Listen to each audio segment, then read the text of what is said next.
Three more captives, Alana Carson, David Donovan and Shirley Donovan, all released. The kidnapping is thought to have taken place in the Niger Delta. Afolabi Sotunde. Reuters. A British national being held hostage in Nigeria has been killed, while three others have returned safely home after the West African country's authorities negotiated their release.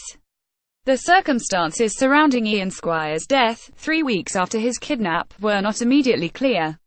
It is understood that Mr. Squire and fellow Christian charity workers David and Shirley Donovan and Alana Carson were working as missionaries when they were abducted from their accommodation in Delta State in the south of the country in the early hours of the 13th of October by suspected militants. A UK Foreign Office spokesman said, "We are supporting the families of 4 British people who were abducted on October 13 in Nigeria, one of whom was tragically killed. This has clearly been a traumatic time for all concerned, and our staff will continue to do all we can to support the families. We are grateful to the Nigerian authorities, and are unable to comment given the ongoing nature of their investigations." In a statement, the families of the 4 hostages said Alana, Ian, David and Shirley were kidnapped in Nigeria some 3 weeks ago.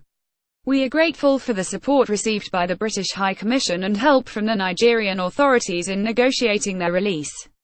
We are delighted and relieved that Alana, David and Shirley have returned home safely. Our thoughts are now with the family and friends of Ian as we come to terms with his sad death. This has been a traumatic time for our loved ones who were kidnapped and for their families and friends here in the UK. We would therefore ask that the media respect our privacy as we come to terms with the news. We will not be making any further comment."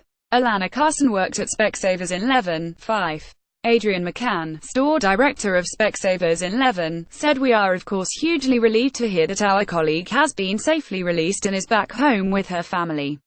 Ms. Carson is an optometrist at the Specsavers store. She is now staying with her family in Northern Ireland, according to her employer." PA more about Nigeria hostage. Foreign Office. Reuse content. We use cookies to enhance your visit to our site and to bring you advertisements that might interest you. Read our privacy and cookie policies to find out more.